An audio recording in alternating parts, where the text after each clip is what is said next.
You know, the strange thing is, most people think they understand distance.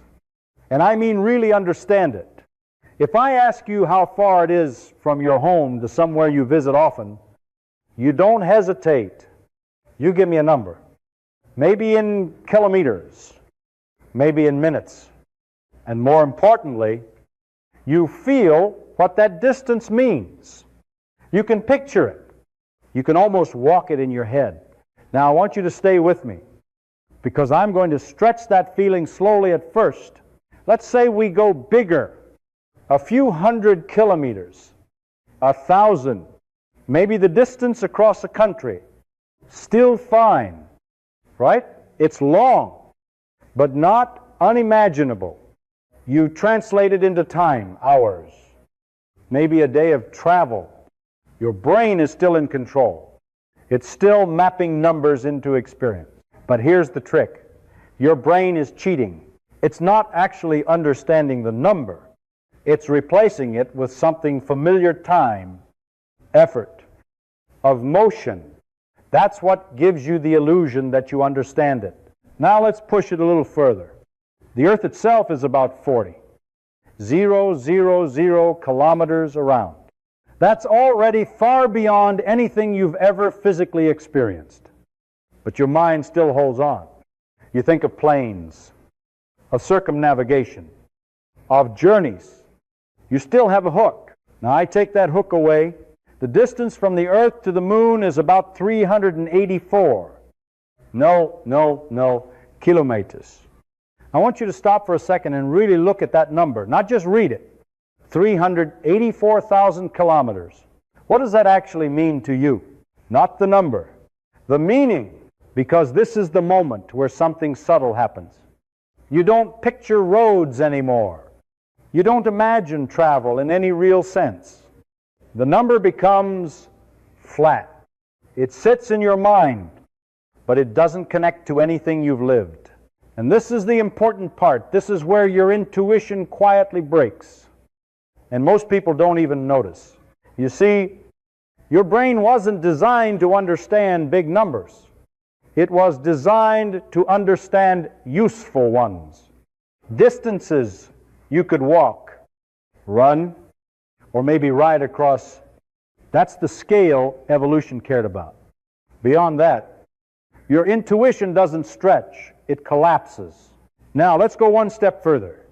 And this is where things really start to fall apart. The distance from the Earth to the Sun is about 150 million kilometers. Now I want you to try something impossible. I want you to feel the difference between 384, 000, and 150 million. You can't, and it's not because you're not smart. It's because your brain has already grouped both of those into the same category. Ridiculously far. Whether it's 1 million or 100 million, it all feels the same. The scale is gone. The meaning is gone. And now we've arrived at the real problem. Kilometers still work. Technically, they're precise. They're correct, but they've stopped being useful. They no longer give you any real understanding. They've become numbers without intuition. Now imagine you're an astronomer. You're not measuring distances across cities or even across planets. You're measuring distances between stars. Distances so vast that even 150 million kilometers, the distance to the sun, becomes tiny by comparison.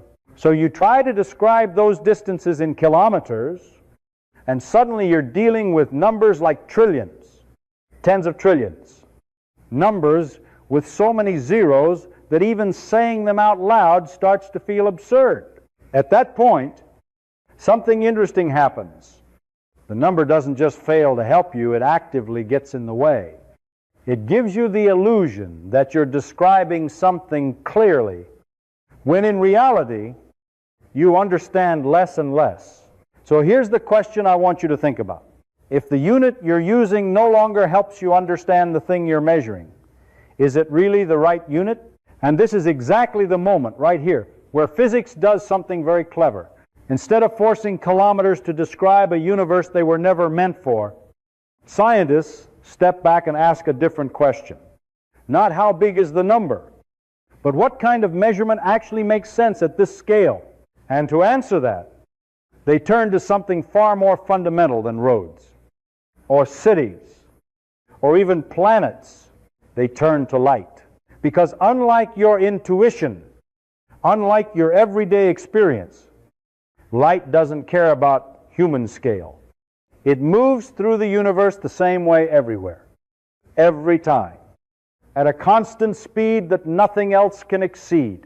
And that idea that shift is where everything begins to change. Because once you stop measuring distance the way you experience it and start measuring it the way the universe itself operates, you're no longer just talking about distance. You're starting to understand space itself. Now, let's pick up exactly where we left off. Because this is the moment where things start to become both simpler and much stranger than you expect. I told you that kilometers fail not because they're wrong, but because they stop meaning anything to you. And once that happens, physics does something clever. It changes the question. Instead of asking how far something is in human terms, it asks how the universe itself measures distance. And the answer to that question leads us straight to one of the most important ideas in all of physics, the speed of light. Now I want you to slow down here and really pay attention. Because this is not just another number. Light doesn't just move fast. It moves at a very specific speed, about 300, 000 kilometers every second. And that number is not negotiable. It doesn't depend on how fast the source is moving. It doesn't depend on who's observing it. It doesn't change from place to place. That alone should already make you a little uncomfortable. Because in everyday life, speeds always add and subtract in intuitive ways. But light refuses to play that game. No matter how you chase it, no matter how fast you go, it always pulls away at the same speed. As if the universe itself has drawn a hard line and said, this is as fast as anything can ever go. But here's the part that matters for our story. Because light has this fixed, universal speed. It becomes something more than just a phenomenon. It becomes a ruler. Not a ruler made by humans, but one built into the fabric of reality itself. And once you realize that, something clicks. If light travels at a constant speed, then the distance it covers over time is not arbitrary, it's consistent, predictable, and the same everywhere in the universe. So instead of measuring distance with something that loses meaning at large scales, you can measure it by asking a much more natural question. How far does light travel? Now stay with me, because this is where the idea of a light year is born. And I don't want you to think of it as a definition to memorize. I want you to see why it had to exist. If light travels about 300, 000 kilometers every second, then in 1 minute it travels an enormous distance. In 1 hour, even more. And in 1 day, it has already crossed distances that would take any human technology an absurd amount of time. But we're not going to stop at a day or a week or even a month. We're going to go all the way to a year, because astronomers are not interested in nearby distances. They're dealing with stars. And stars are not just far, they are unimaginably far. So a light year is simply the distance light travels in 1 year. That's it. Not time, but distance. And I want to emphasize that, because people get this wrong all the time. When you hear light year, your brain wants to think of time, but it's actually a way of measuring how far something is. It's just that instead of using kilometers numbers that quickly become meaningless, we use the motion of light as our measuring stick. Now here's the beautiful part. When you say something is 1 light year away, you're not just giving a distance, you're telling a story about time without even trying. You're saying that the light leaving that object took 1 year to reach you. That what you're seeing right now is not the object as it is, but as it was 1 year ago. And suddenly, distance and time are no longer separate ideas. They're tied together in a way that feels almost inevitable once you see it.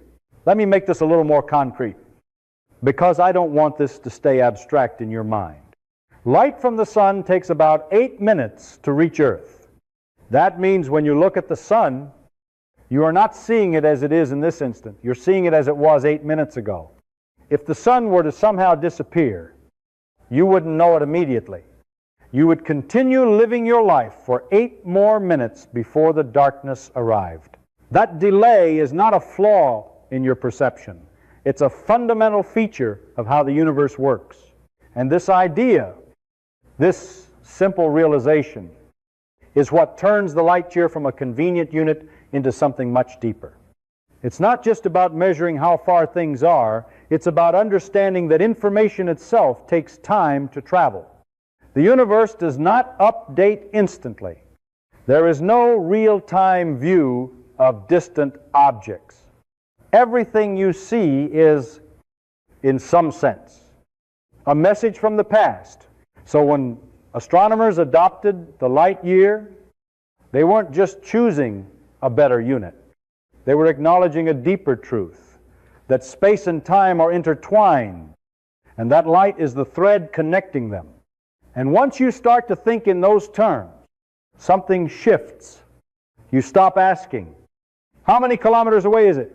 And start asking a much more interesting question. How long has its light been traveling to reach me? Because that question doesn't just measure distance. It begins to reveal the structure of reality itself. Now, I want to do something that might feel a little uncomfortable for you, because up to this point, we've been talking about light years, about the speed of light, about distances that are already stretching your intuition. But here's the problem. Even after all that, there's still a hidden trap your brain hasn't escaped yet. And that trap is the word trillion. You've heard it. Of course, everyone has 1 million, 1 billion, 1 trillion. They sound like steps in a sequence, as if each one is just a little bigger than the last. But that's the illusion. And I want you to see through it, because until you really understand what a trillion means, everything we say about space is going to quietly slip past you without ever landing. Let's start small, because that's the only honest way to approach something this large.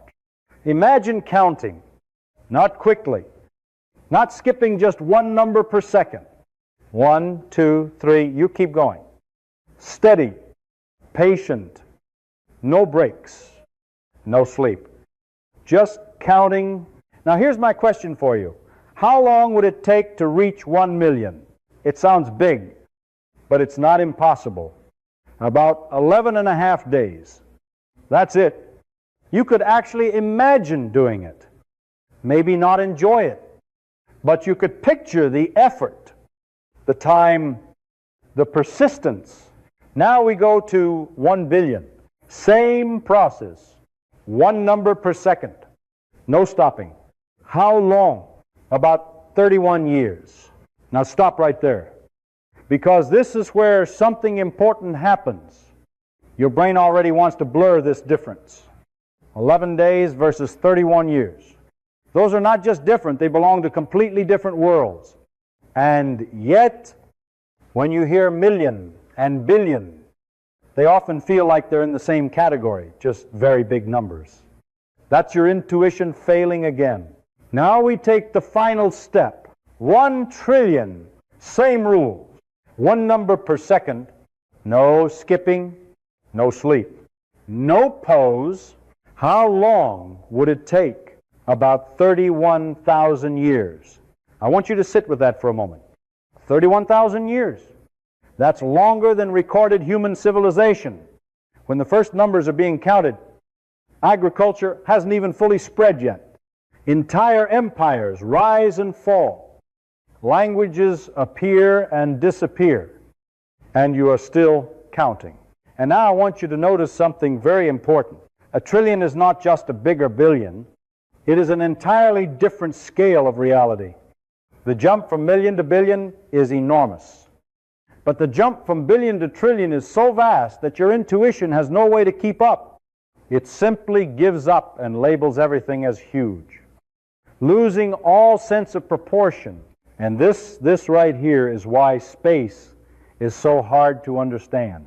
Because when we say that 1 light year is about 46 trillion kilometers, your brain hears the number, but it doesn't process it.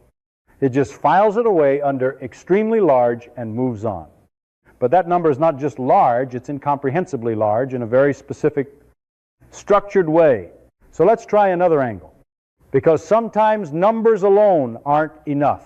Imagine you save $1 every single day. No exceptions. Every day. $1. How long until you reach $1 million? About 700 years. Already surprising. Right? Now how long to reach 1 billion? About 7 million years. And 1 trillion are 7 billion years. That's not just a long time. That's a significant fraction of the age of the earth itself. By the time you reach 1 trillion, continents have shifted. Species have evolved and gone extinct. And the entire surface of the planet has transformed multiple times. So when I tell you that a light year is nearly 10 trillion kilometers, I'm not just giving you a number.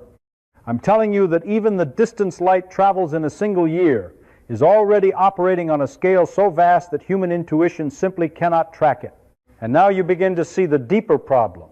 If a single light year is already measured in trillions of kilometers, then the distances between stars, multiple light years, are not just far. They exist in a regime where every step you take multiplies that already unimaginable scale. This is why earlier kilometers failed. Not because they were wrong, but because they forced you to think in numbers that your mind cannot meaningfully compare. But now, something interesting happens. Once you understand how big 1 trillion really is, or at least how badly your intuition fails in front of it, you become ready for a different way of thinking. You stop trusting raw numbers, and you start looking for relationships, for scales that connect distance with something more tangible. And that's exactly what we're going to do next.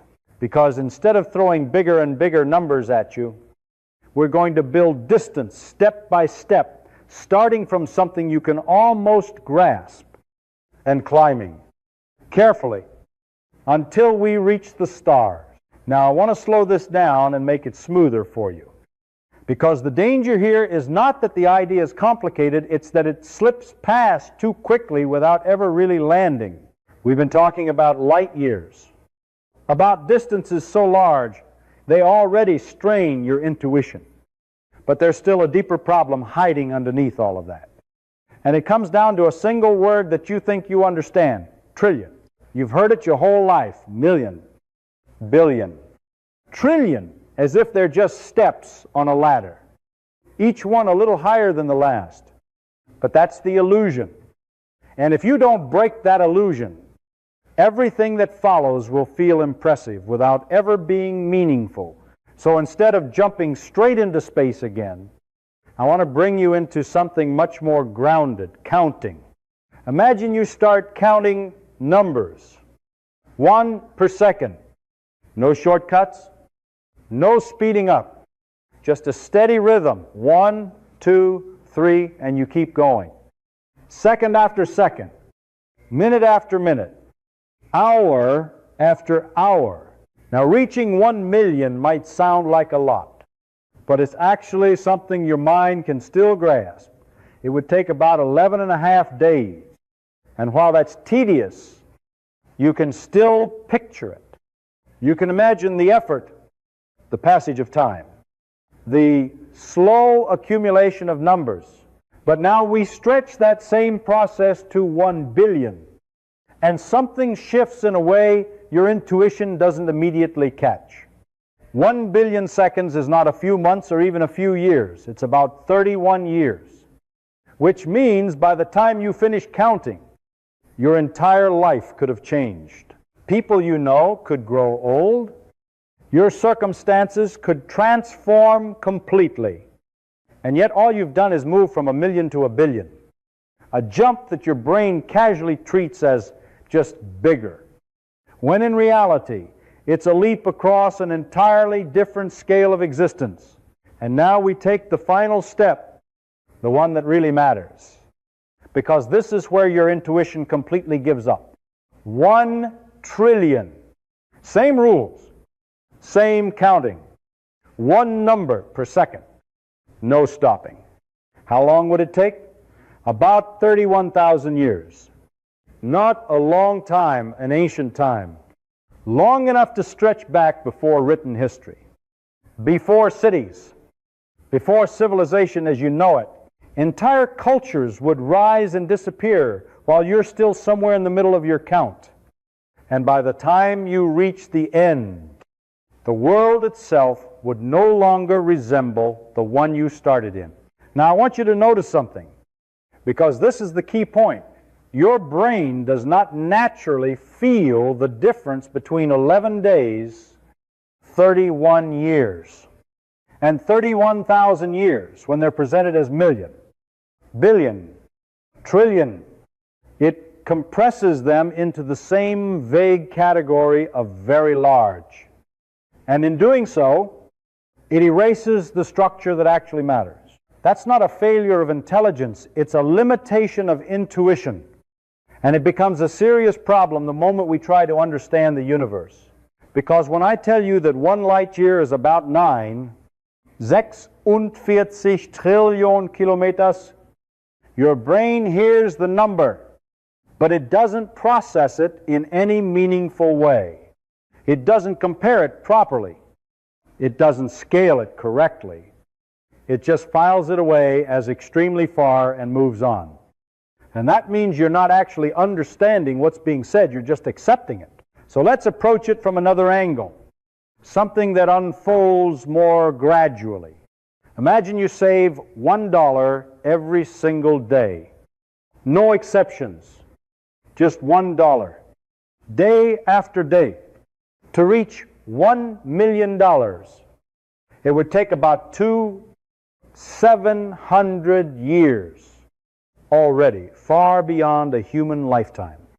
Something you can only understand historically rather than personally.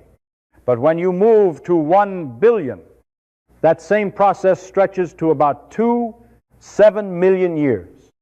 A span of time that belongs not to human history, but to geological eras, where species evolve and vanish. And when you finally reach 1 trillion, you're at 7 billion years, a time scale comparable to the age of the Earth itself, where continents drift, oceans form and disappear, and life transforms completely. And now the idea should start to settle in, not as a number, but as a realization. A trillion is not just a lot. It is a scale so large that it breaks the way your mind compares things. And once that happens, every distance expressed in trillions becomes something you cannot intuitively grasp. So when we say that a single light year is nearly 10 trillion kilometers, we are not just describing something far away. We are stepping into a regime where human intuition no longer works as a guide. And that's the real point.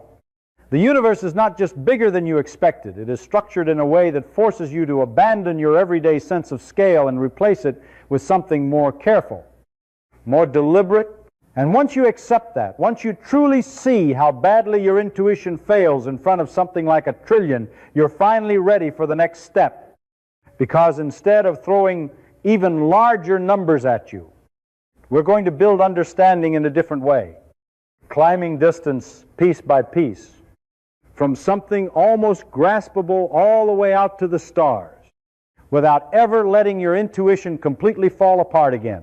Now that we've broken your intuition with numbers like trillions, I don't want to throw another giant number at you and pretend that helps, because it doesn't. Your brain would do the same thing again. It would compress everything into very big and move on. So instead, we're going to do something much more careful.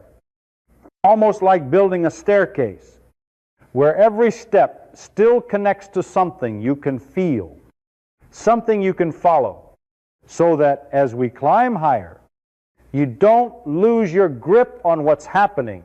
We start at the smallest step that still matters, 1 light second. That's the distance light travels in a single second, about 300 kilometers. And while that number is already extreme, I don't want you to think of it as a number. I want you to imagine something racing around the earth more than 7 times in just 1 second. That's not something you can experience, but it's something you can almost picture, a blur moving so fast it erases the idea of motion itself. Now we go 1 step higher. A light minute, 60 light seconds, and suddenly this is no longer abstract. The moon is about 3 light seconds away, which means if you send a signal, it gets there almost instantly from your perspective. But not quite. There's a delay. Small, but real. You say something, and a fraction of a second later, it arrives. That tiny delay is your first hint that even light fast as it is not instantaneous. Now climb again. The sun is about 8 light minutes away. And here's where I want you to stop and really feel the consequence. When sunlight hits your face, that light began its journey 8 minutes ago. Not 1 second ago. Not instantly. 8 full minutes. If something were to happen to the sun right now, you would continue living your life completely unaware for 8 minutes. The universe does not deliver information to you in real time. It never has. You are always, even in your everyday life, looking slightly into the past. Now we move to a light hour, and here the scale starts to stretch beyond anything familiar. Light can travel from the Earth to Jupiter in roughly that time. Depending on where the planets are in their orbits, now imagine trying to control a spacecraft there. You send a command, and you wait not seconds, not minutes, but nearly an hour before anything even begins to respond. Suddenly, distance is no longer just about how far something is. It becomes about how delayed your interaction with it must be. Climb higher, a light day. Now we're far beyond the inner solar system. Light can cross vast distances in a single day, reaching far into the outer regions where the sun is no longer a dominant presence in the sky. Just another bright star among many. At this scale, communication becomes slow in a way that begins to feel uncomfortable. You send a signal, and you wait hours. Then days, conversation, as you understand it, starts to break down. Now a light week, a light month each step, multiplying the distance in a way your intuition struggles to keep up with. But because we're climbing step by step, you still feel the progression. You still understand that each level is not just bigger, but fundamentally different in how interaction works, how time delays accumulate, how separation becomes real in a way that cannot be ignored.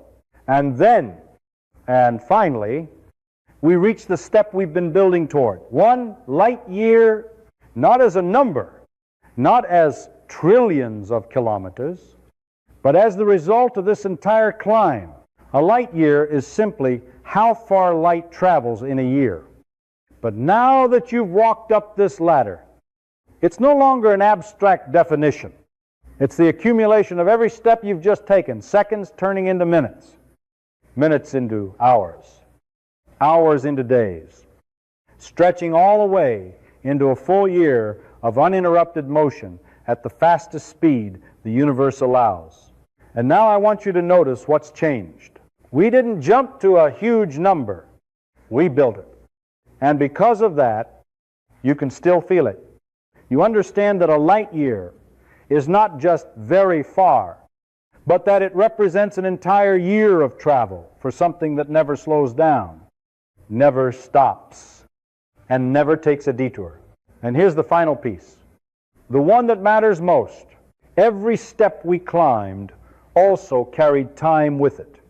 A light second is a delay. A light minute is a longer delay. A light hour, a light day, each one stretches the time it takes for information to move. So by the time you reach a light year, you're not just talking about distance anymore. You're talking about a 1-year delay between an event and your awareness of it, which means that when you look out into space at objects that are light years away, you are not seeing them as they are. You are seeing them as they were 1 year ago, or 10, or 100. And that's when the ladder you just climbed stops being a tool for understanding distance and starts becoming a way to understand reality itself. Now that you've climbed this ladder from light seconds all the way to light years, I want you to pause for a moment, because there's a quiet assumption hiding in the back of your mind, and I want to bring it into the light. You might be thinking, all right, these distances are enormous, but if we just build something fast enough, we can cross them. That sounds reasonable, doesn't it? After all, every time humans faced distance on Earth, we solved it by going faster. Walking turned into horses, horses into cars, cars into airplanes. So naturally, you expect the same logic to work in space. And this is exactly where physics steps in and says, no, not it's difficult, not it will take a long time, but something much more fundamental. There is a limit, a hard limit, and that limit is the speed of light. Now, I don't want you to think of this as just another number, because it's not. The speed of light is not like the top speed of a car or the maximum speed of a rocket. Those are engineering limits. They can be pushed, improved, broken. The speed of light is different. It is woven into the structure of reality itself. It is the maximum speed at which anything matter, energy, information can travel. And here's the part that should really make you uncomfortable. No matter how fast you go, no matter how much energy you pour into accelerating, you can never quite reach it. You can get closer, faster and faster, but never all the way. Why? Because as you accelerate, something strange begins to happen. Something that completely defies your everyday intuition. Time itself starts to change. From your perspective, everything feels normal. But to an outside observer, your clock begins to slow down. Not metaphorically, literally. This is what we call time dilation. And it's not a trick or an illusion. It's been measured, tested, confirmed over and over again. At the same time, distances along your direction of motion begin to shrink. The space in front of you compresses. So from your point of view, the journey seems shorter, easier, more manageable.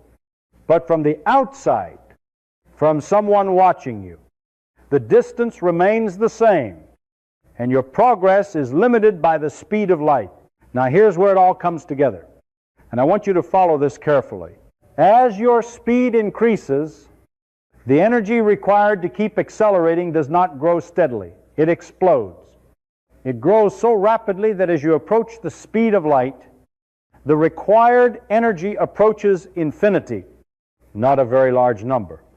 Infinity, which means that for anything with mass, Reaching the speed of light is not just impractical, it is physically impossible.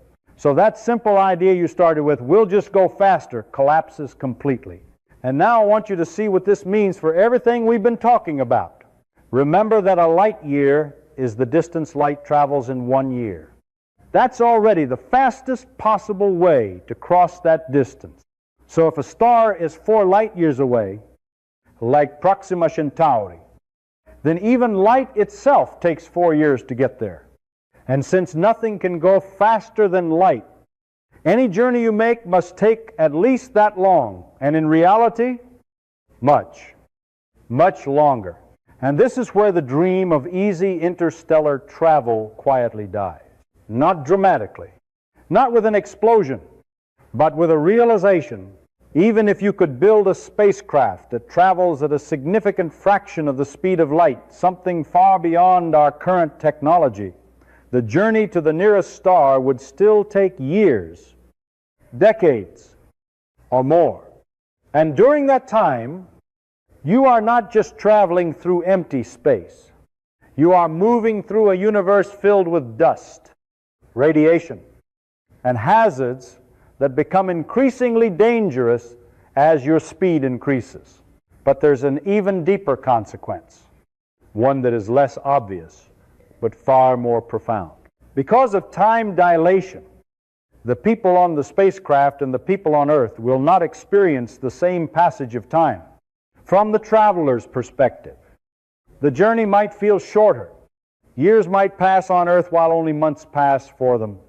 But when they return, if they return, they come back to a world that has moved on without them. Everyone they knew could be older or gone. So even in the most optimistic scenario, where we push technology to its limits, interstellar travel is not just a technical challenge, it becomes a human one. A question of separation, of isolation, of what it means to leave not just a place, but a time. And now you begin to see the full weight of the light year. It's not just a unit of distance. It's a barrier, a statement about what is possible and what is not.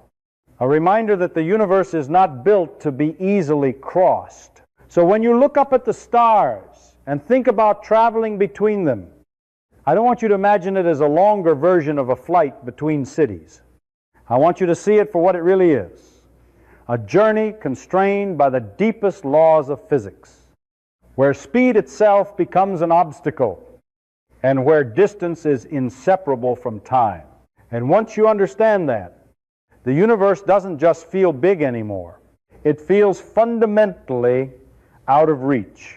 Now I want to take everything we've built so far, the idea of light years, the limit set by the speed of light, the failure of intuition, and focus it onto something very concrete, something you can point to in the sky, something that feels almost close.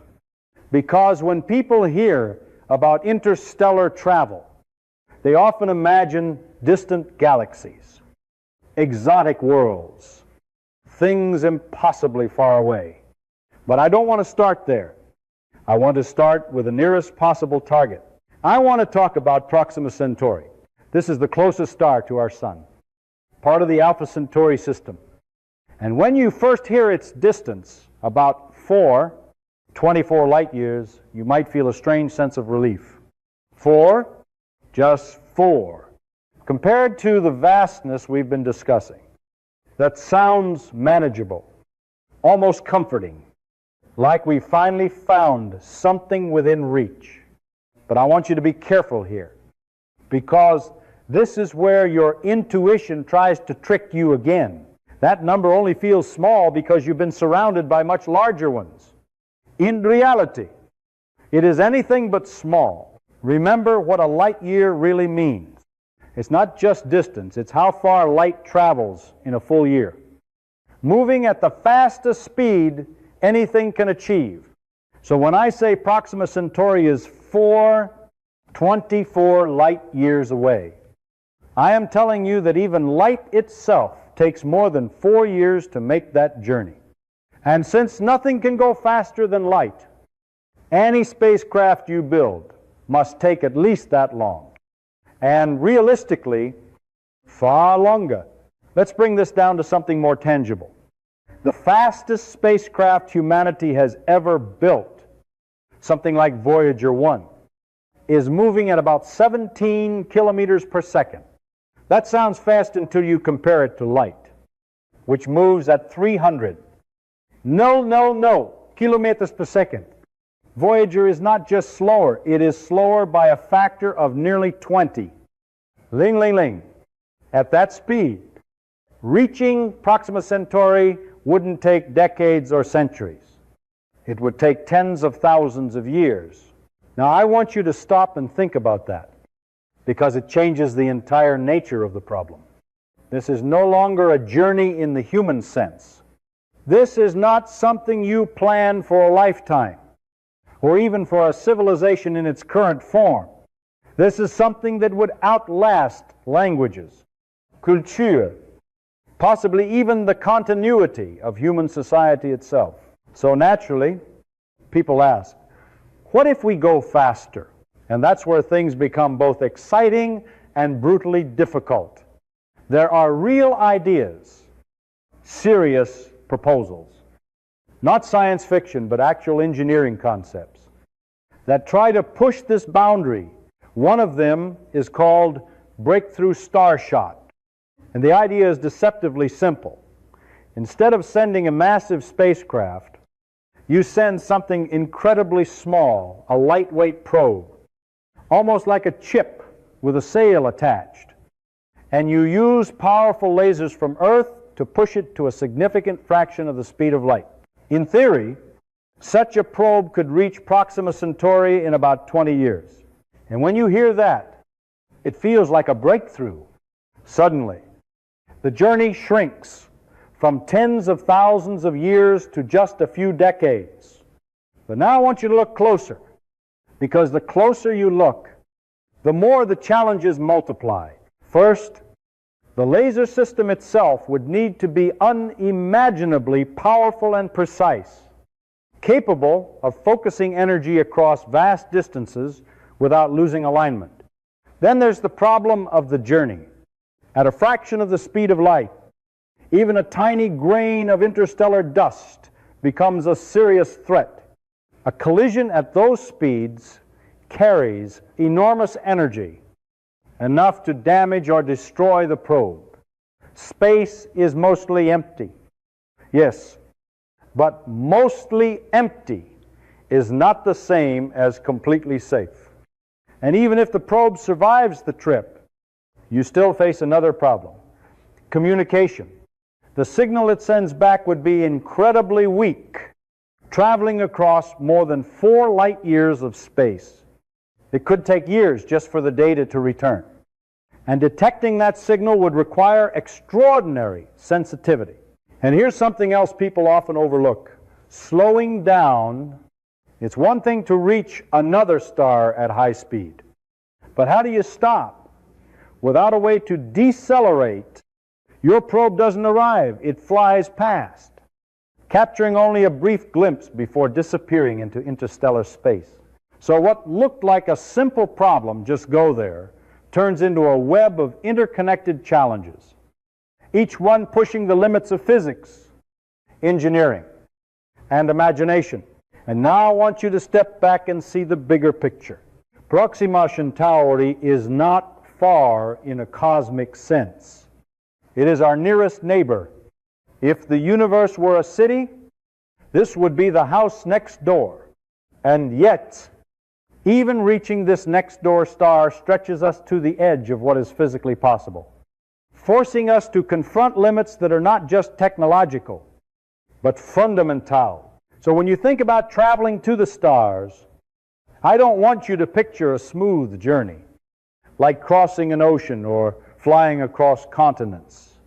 I want you to see it for what it really is: an attempt to bridge distances so vast that even our best ideas feel fragile, incomplete, and uncertain.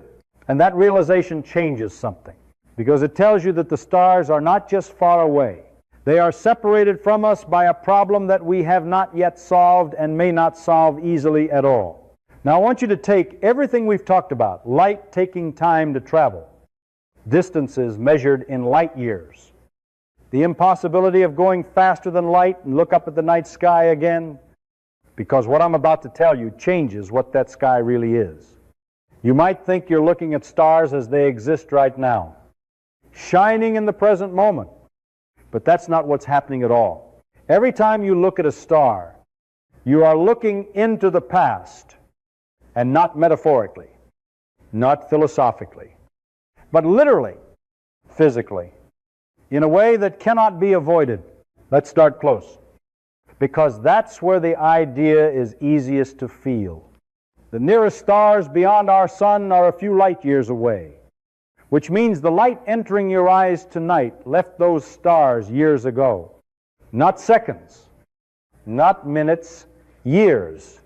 So when you see them, you are seeing an image that has been traveling across space for all that time, uninterrupted, carrying information from the past to reach you in the present.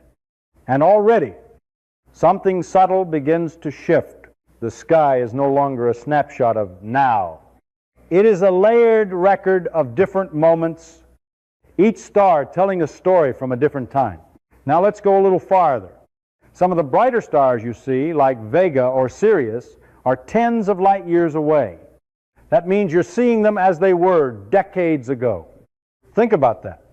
The light reaching you tonight may have left before you were born, before many of the things you consider recent ever happened. And yet, to your eyes, it feels immediate. It feels present. That's the illusion.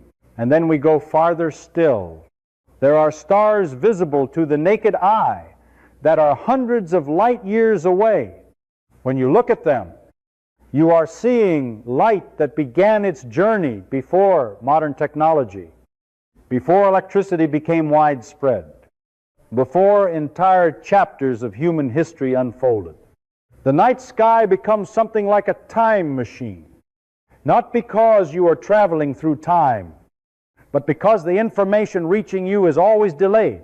Now here's where I want you to slow down and really think, because this is where the idea becomes unsettling.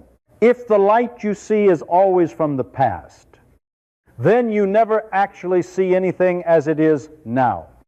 At a distance, there is no way around this. Even in your everyday life, when you look at something across the room, you are seeing it a tiny fraction of a second in the past. But the delay is so small that it doesn't matter. In space, that delay becomes everything. And this leads to a strange, almost uncomfortable realization. The universe you observe is always out of date. Now, let's connect this to something even more interesting. Exoplanets. Planets orbiting other stars. We've discovered thousands of them, some of which may have conditions suitable for life. And naturally, the question comes up, could there be someone there? Could there be another civilization looking back at us? But now you have to think in light years, not kilometers. If a planet is 40 light years away, then any signal we send today will take 40 years to arrive. If they reply immediately, their response takes another 40 years to return. That's an 80-year conversation for a single exchange. Not a dialogue, more like sending messages into a deep, silent void and waiting a lifetime for an answer. And if the distance is 100 light years, or at lean, the problem becomes even more extreme. Civilizations could exist, and fall within the time it takes for signals to travel between them. You could send a message to a world that no longer exists by the time it arrives, or receive a signal from a civilization that has already disappeared. So when people ask, why haven't we heard from anyone? This is part of the answer. It's not just about whether life exists. It's about whether communication is even practical across these distances. The universe may not be empty. It may simply be too vast, too delayed, for meaningful interaction. And I want you to notice how different this is from your everyday experience. On Earth, communication feels instant. You send a message. You get a reply, even across continents. Delays are negligible. That immediacy shapes how you think about connection, about presence, about being in touch. But in space, that idea breaks completely. Distance becomes time. Communication becomes patience. And conversation, as you understand it, dissolves into something much slower, something almost geological in its time scale.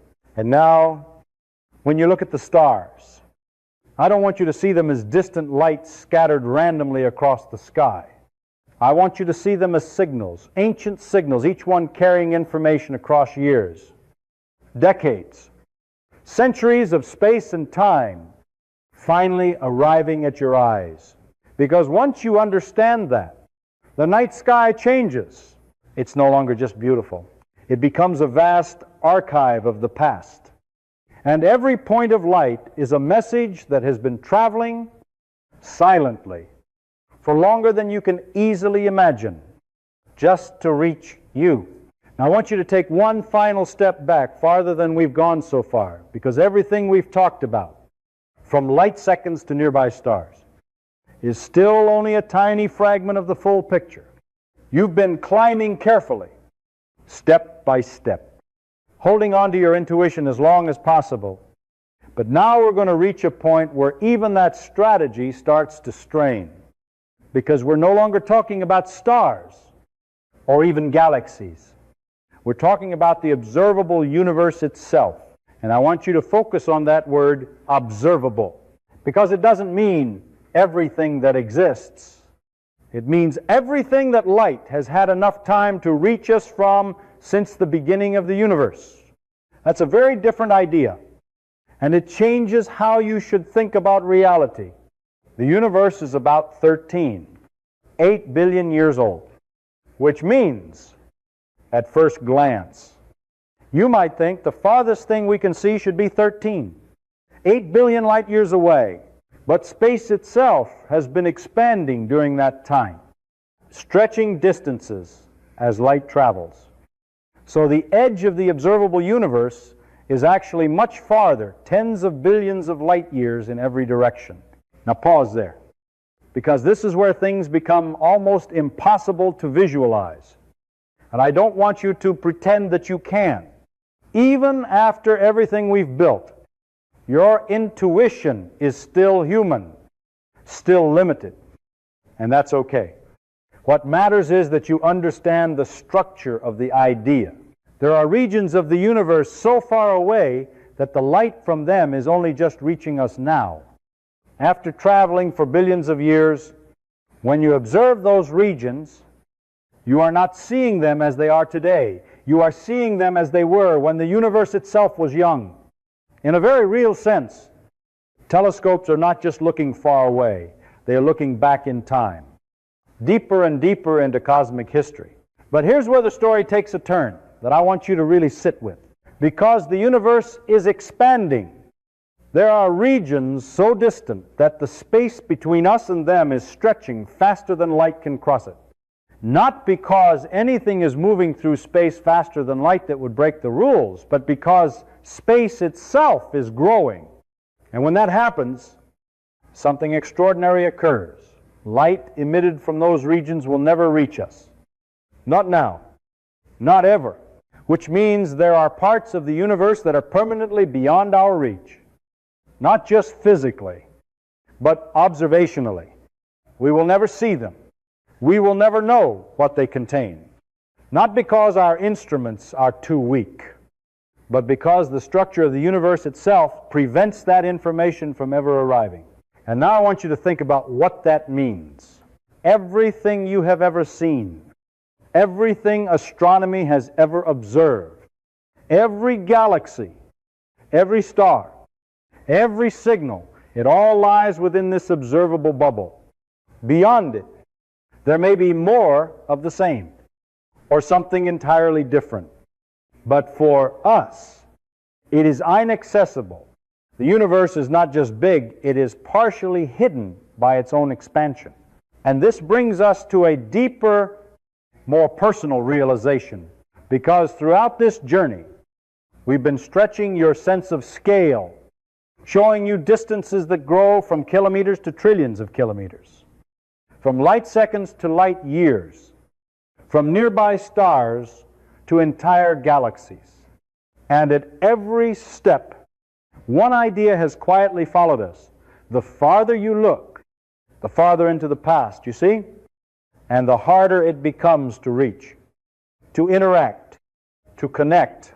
So when you ask what light years really mean, the answer is not just about distance. It's about separation. Light years tell you how far something is. Yes, but they also tell you how long its signal has been traveling, how outdated the information is, and how difficult, often impossible, it would be to ever bridge that gap. They are a measure not just of space, but of delay, of isolation, of the limits placed on interaction by the universe itself. And this leads to a question that people often find uncomfortable. Are we alone? Not necessarily in the sense of whether life exists elsewhere, but in the sense of whether meaningful contact is even possible. The universe could be filled with life, with intelligence, with civilizations rising and falling across billions of years. And yet, because of distance and the finite speed of light, each of those civilizations could be effectively isolated, living out its entire existence without ever truly connecting with another. And now, I want you to notice how this changes the way you see yourself. Because earlier, we made you feel small, insignificant, just one person on a small planet orbiting an ordinary star in a vast universe. And that part is true. But there's another side to it, something equally important. You are a part of this universe that has become aware of itself. Out of all this vastness, all this distance, all this silence, there exists here on this small planet a mind that can understand light years, that can grasp the idea of an observable universe, that can look at the night sky and realize it is seeing the past. That's not small. That's extraordinary. So, yes, the universe is vast beyond anything you can truly feel.